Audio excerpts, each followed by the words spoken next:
আসসালামু আলাইকুম সবাইকে। নিউ রেসিপিতে সবাইকে স্বাগতম। আজকে বানাবো বিফ মাশরুম পিৎজা। সেজন্য আমি মেজারমেন্ট কাপের 2 কাপ ময়দা নিয়ে নিব। এখানে শুধু ময়দাই নিতে হবে, আটা নিলে চলবে না। আর এখানে ভালো একটা ইস্ট চুজ করেছি আমি, স্পেশাল ইস্ট। ভালো না হলে কিন্তু পিৎজা ভালো হবে না, ডোটা ভালো হবে না। তো 2 কাপ ময়দার জন্য আমি 2 চামচ ইস্ট নিচ্ছি। আর চিনি নিয়ে নিব 1 চামচ, টেবিল চামচের পরিমাণ, মানে 1.5 চামচ হবে আর কি। এটা একটু বড় সাইজের চামচ, তাই 1 চামচ নিয়েছি। আর লবণ নিয়ে নিলাম টেবিল চামচের হাফ চামচ।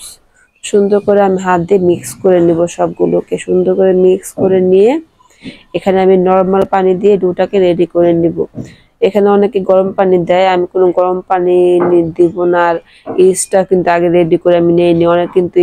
অনেকে কি করে, ইস্ট কিন্তু গরম পানি দিয়ে রেডি করে নেয়। তো আমি ওরকম কিছুই করব না, সবগুলো একসাথে সুন্দর করে দিয়ে একটু তেল নিয়ে আমি সুন্দর করে ডোটাকে রেডি করে নিচ্ছি। খুবই সহজ এই ডোটা রেডি করা। আর ভালো একটা ইস্ট হলে আগে রেডি করতে হয় না। এখানে ডিম টিম ছাড়াই করে নিব। এখন আমি ডোটাকে রেডি করে নিলাম। আর একটু তেল দিয়ে সুন্দর করে আমি উপর দিয়ে 1 ঘন্টা রেখে দেব। তো 1 ঘন্টা পরে কেমন হবে আমি দেখাবো। দেখুন এখন কি সুন্দর নরম হয়ে গেছে, একদম সফট হয়ে গেছে। আসলে ইস্ট ভালো হলে মানে ডোটা অনেক সুন্দর হয়। ইস্টটা যেন ভালো হয় খেয়াল করে নিতে হবে। তো অল্প দিয়ে আগে ট্রাই করতে হবে। 1 ঘন্টা পরে দেখুন কত সুন্দর একটা ডো হয়ে গিয়েছে আমার। 1 ঘন্টার আগেই কিন্তু আমি এটা ডোটাকে মানে রেডি করে নিচ্ছিলাম। তো এখানে ডোটা কত সুন্দর দেখুন ফুলে গিয়েছে। আর এখানে সবগুলো আমি রেডি করে নিয়েছি। সসেসটা একটু ভেজে নিলাম, মাশরুম সবকিছু আমি একটু একটু ভেজে নিয়েছি। গরুর মাংস নিয়েছি, সেটা ভেজে নিয়েছি। রান্না করা গরুর মাংস আর কি, ভেজে নিয়েছি হালকা তেল ছাড়াই। আর যদি তেল দিয়ে দেন এখানে যেকোনো রান্নার তেল দিয়ে দিলে সুন্দর করে ভেজে নিলে হবে, বা বাটার দিয়ে ভেজে নিলে সুন্দর একটা ফ্লেভার পাওয়া যায় আর কি। তো আমি বাটার হাতের কাছে ছিল না, তাই আমি ওইভাবেই করে নিলাম। আর সুন্দর একটা রুটি বেলে নিয়েছি। বেলে আমি তাওয়ার উপর মানে ফ্রাই প্যানের উপর ছড়িয়ে দিলাম।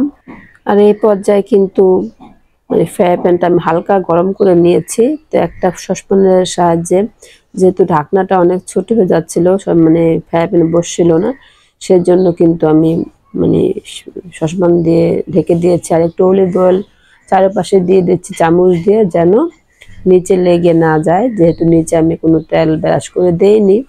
তো এই পর্যায়ে আমি একটু অলিভ অয়েল ব্রাশ করে দিচ্ছি। এটা কাঁচা চামচ দিয়ে মাঝখানে একটু ছিটা ছিটা করে দিচ্ছিলাম, মানে সিদ্ধ করে দেওয়ার কারণে হলো যেন মাঝখানে ফুলে না যায়। তো সবকিছু দিয়ে সুন্দর করে আমি এখন সাজিয়ে নিব। আর এই সাজানোটা সবার নিজের ইচ্ছে মতো। এখানে শুধু গরু মাংস দিয়েও সাজানো যাবে, শুধু সসেস দিয়েও করা যাবে, শুধু মাশরুম দিয়েও করা যাবে, মুরগির মাংস দিয়েও করা যাবে। যে যেভাবে পিৎজাটা খেতে পছন্দ করেন ঠিক সেভাবেই সাজিয়ে নেবেন, সেই জিনিসগুলি দিয়ে সাজিয়ে নেবেন।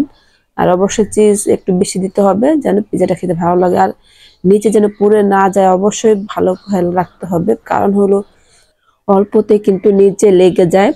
তো এই জন্য আমি নিচে কিন্তু একটা তাওয়া দিব। আমি কিভাবে দিচ্ছি, পিৎজাটা রেডি করছি, সেটা একটু সবাই ভালো করে খেয়াল করবেন, তাহলে বুঝতে পারবেন। আর একদম পারফেক্ট পিৎজা পেতে হলে এই জিনিসটা অবশ্যই ভালো করে খেয়াল করতে হবে, না হলে কিন্তু দেখা যাচ্ছে এক পা উপর পাশে ঠিকই হবে, নিচে কিন্তু পুড়ে যাবে। তো এটা খুব সাবধানে করে নিতে হবে।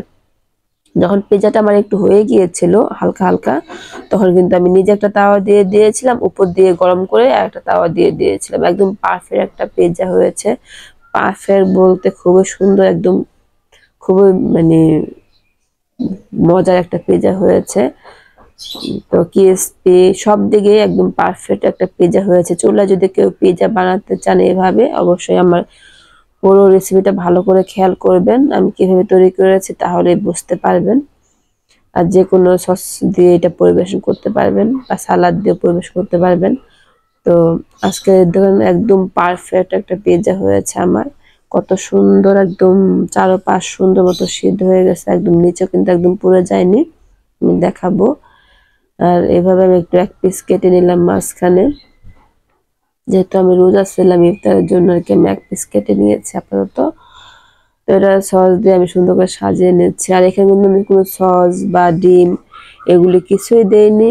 বা অর্গানো দেয়নি, কিছুই দেয়নি আমি এখানে। গোলমরিচ দেয়নি, জাস্ট যেগুলো ছিল আমার গরুর মাংসটা যেহেতু রান্না করা ছিল সেজন্য আমার কিছু দিতে হয় না। আর উপর দিয়ে সামান্য একটু লবণ সেটা দিয়ে দিয়েছিলাম। একদম দেখেন নিচে কিন্তু একদম পুড়ে যায়নি। খুব সুন্দর একটা পিৎজা পেতে হলে অবশ্যই রেসিপিটা সবাই ভালো করে ফলো করবেন।